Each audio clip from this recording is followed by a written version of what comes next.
Hi friends, welcome back to our channel. இன்றைக்கி நம்ம பார்க்க போகிற ஒரு முக்கியமான பதிவு என்னென்னு பார்த்தீங்கன்னா, இந்த கலியுகத்தில் முக்கியமான தெய்வம், அதான் சக்தி வாய்ந்த தெய்வம் பார்த்தோன்னா நம்ம வராகி அம்மன் தான். இந்த வராகி அம்மனுடைய முழு வரலாறு தான் நம்ம பார்க்க போகிறோம். அது மட்டும் இல்லாமல் ஒரு சில வாழ்க்கையில் நிறைய பேருக்கு வராகி அம்மன் கும்பிடுறதுனால அற்புதங்கள் நடந்திருக்கு. அதை பற்றியும் இந்த வீடியோவில் நம்ம பார்க்கலாம். இந்த வீடியோக்குள்ளே போகிறதுக்கு முன்னாடி நம்ம சேனலை ஃபஸ்ட் டைம் பார்க்குறீங்கன்னா சப்ஸ்கிரைப் பண்ணிக்கோங்க. பக்கத்தில் இருக்க ஆல் ஆப்ஷன்ஸ் பட்டன் கிளிக் பண்ணிக்கோங்க. அப்போ தான் நான் போடுற வீடியோஸ் வரும். வாங்க வீடியோக்குள்ளே போகலாம். பெண் தெய்வ வழிபாடு என்பது பழங்காலம் தொட்டே நமது நாட்டின் பரவலாக இருந்து வருகின்றது. அதிலும் குறிப்பாக சக்தி வழிபாடு பெரும்பாலான மக்களால் பின்பற்றப்படுகின்றன ஒரு தொன்மையான வழிபாட்டு முறையாகும். தற்காலத்தில் பலரும் விரும்பி வழிபடும் தெய்வமாக வராகி அம்மன் திகழ்கிறாங்க. இந்த வராகி அம்மன் யாரு? அதை பற்றி தான் இந்த பதிவில் பார்க்க போகிறோம். வாங்க போகலாம் கதைக்கு. வராகி அம்மன் பிறந்த கதையை பற்றி பார்க்கலாம். இந்து மத புராணங்களின்படி வராகி அம்மன் என்பவர் அன்னை துர்கா தேவியின் ஒரு அம்சமாவார். ஒரு சமயம் ரக்த பீஜன் என்கிற அரக்கனுடன் மகா துர்கா தேவி போரிட்ட பொழுது தன்னிடமுள்ள மகா சக்தியை 7 பாகங்களாக பிரித்து 7 சப்த கன்னியர்களை தோற்றுவித்து அவர்களை ரக்த பீஜனுடன் போர் செய்ய அனுப்பியதாக புராணங்கள் கூறுகின்றன. இதேபோன்று திருமால் வராக அவதாரம் எடுத்த பொழுது அவரின் துணை அவதார சக்தியாக லக்ஷ்மி தாயார் எடுத்த வடிவமும் எனவும் கூறப்படுகின்றது. வராகி அம்மன் காட்டுப்பன்றியின் தலையும் மனித பெண் உடலும் கொண்ட வடிவமான பெண் தெய்வமானவர்.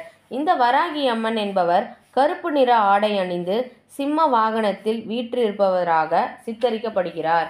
இவருக்கு மற்றும் 8 திருக்கரங்கள் உண்டு. அவற்றில் ஒரு கரத்தில் ஏற்கலப்பை, ஒரு கையில் சூலம், ஒரு கையில் ஸ்ரீ சக்கரம், ஒரு கையில் கதாயுதம், ஒரு கையில் சங்கு, ஒரு கையில் அங்குசம், மற்ற 2 கரங்களிலும் அபய மற்றும் வரத முத்திரைகளுடன் திகழ்கின்றார். வராகி அம்மனுடைய வழிபாடு பற்றி இப்போ பார்க்கலாம். தாந்திரிக வழிபாடு முறைகளில் வராகி அம்மன் முக்கிய தெய்வமாக வழிபடுகிறார்.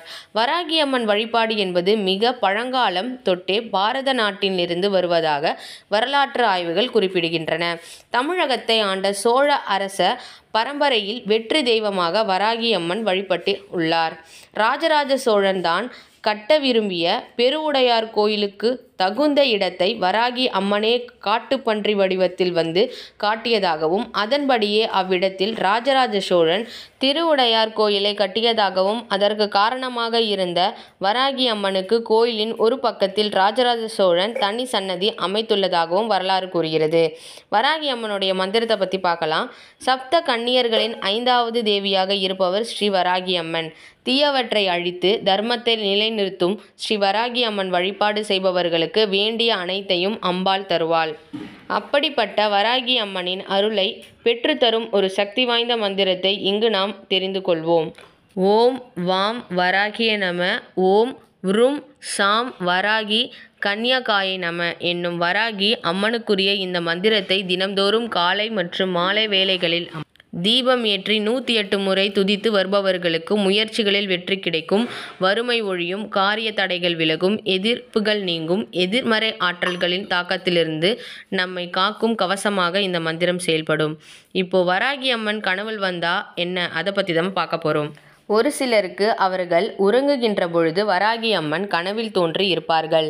இப்படி வராகி அம்மனை கனவில் காண்பதால் கனவு காணும் நபருக்கு வாழ்க்கையில் தீர்க்க முடியாத பல கஷ்டங்கள் இருப்பதாகவும் அந்த கஷ்டங்கள் அனைத்தும் மிக விரைவிலேயே தீரப்போகின்றது என்பதை அந்த கனவு குறிக்கிறதாக ஆன்மீக பெரியோர்களால் கூறப்படுகிறது. மேலும் அவர்கள் தற்போது வாழ்கின்ற வாழ்க்கையில் இருந்து மேலான நிலைக்கு கூடிய விரைவில் வருவார்கள் எனவும் அந்த கனவு உணர்த்தக்கூடியதாக இருக்கக்கூடும் எனவும் பெரியோர்கள் கூறுகின்றனர். வராகி அம்மனுக்கு உகந்த நாளை பற்றி பார்க்கலாம். ஒவ்வொரு மாதமும் வருகின்ற வளர்பிறை மற்றும் தேய்பிறை பஞ்சமி திதிகள் வராகி அம்மனின் வழிபாட்டிற்குரிய சிறந்த நாட்களாக இருக்கின்றன. இத்தோடு புரட்டாசி மாதம் வருகின்ற நவராத்திரி நாட்களில் 5வது தினம் வராகி அம்மனுக்குரிய தினமாக இருக்கின்றது. மேலும் ஒவ்வொரு மாதமும் வருகின்ற அஷ்டமி, பௌர்ணமி திதிகளும் வராகி அம்மன் வழிபாடு செய்வதற்குரிய சிறந்த தினங்களாக இருக்கின்றன. அடுத்தது வராகி அம்மன் சிலை வீட்டில் வைக்கலாமா, அதை பற்றி தான் நம்ம பார்க்க போகிறோம். வராகி அம்மன் சக்தி வடிவமானவர். தாந்திரிக வழிபாடு முறைகளில் மிக முக்கிய பெண் தெய்வமாக வராகி அம்மன் திகழ்கின்றார். தீயவற்றை அழிக்கும் உக்கிர தெய்வமாக வராகி அம்மன் இருப்பதால் பொதுவாக திருமணமாகாதவர்களும் துறவு வாழ்க்கை மேற்கொண்டவர்களுக்குமே வராகி அம்மன் உபாசனை வழிபாடு மேற்கொள்கின்றனர். எனவே இத்தகையவர்கள் தங்களின் வீடுகளில் வராகியம்மன் சிலை அல்லது படத்தை வைத்து முறைப்படி பூஜைகளை செய்கின்றனர். இல்லற வாழ்க்கையில் இருப்பவர்கள் வராகியம்மன் படத்தை மட்டும் வைத்து பூஜைகள் செய்யலாம்.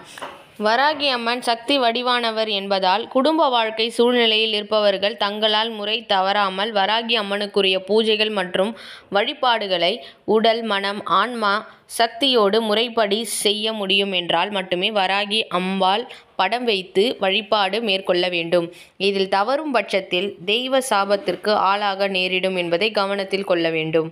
பாரத நாட்டில் வராகி அம்மனுக்கு அணிய தனி பிரசித்தி பெற்ற கோயில் ஒடிசா மாநிலத்தில் பெரிய மாவட்டத்தின் பாரகி தேவலா என்கிற பெயரில் அமைந்துள்ளது. கலிங்கத்து மன்னர்களால் 9ஆம் நூற்றாண்டில் இந்த வராகி அம்மன் கோயில் கட்டப்பட்டது. தமிழ்நாட்டில் பார்த்தீங்கன்னா வராகி அம்மனுக்குரிய மிக பிரசித்தி பெற்ற கோவிலாக திகழ்வது தஞ்சை மாவட்டம் பெருவுடையார் கோயில் வளாகத்தில் தனி சன்னதியின் கோயில் கொண்டுள்ளார் வராகி அம்மன். வராகி அம்மனின் இந்த தனி சன்னதி தஞ்சையை ஆண்ட ராஜராஜ சோழ மன்னர்களால் கட்டப்பட்டதாகும். கலியுக தெய்வமான வராகி அம்மனுடைய ஸ்டோரி உங்களுக்கு பிடிச்சிருக்கும்னு நினைக்கிறேன். இதே மாதிரி வேறொரு இன்ட்ரெஸ்டிங்கான பதிவுடன் உங்களை மீட் பண்ணுறேன். அது வரைக்கும் இந்த சேனலை ஃபஸ்ட் டைம் பார்க்குறீங்கன்னா சப்ஸ்கிரைப் பண்ணிக்கோங்க. பக்கத்தில் இருக்க ஆல் ஆப்ஷன்ஸ் பட்டனை கிளிக் பண்ணிக்கோங்க. அப்போ தான் நான் போடுற வீடியோஸ் உங்களுக்கு நோட்டிஃபிகேஷன் வரும். இதே மாதிரி வேறொரு இன்ட்ரெஸ்டிங்கான பதிவுடன் உங்களை மீட் பண்ணுறேன். அது வரைக்கும் நன்றி, வணக்கம்.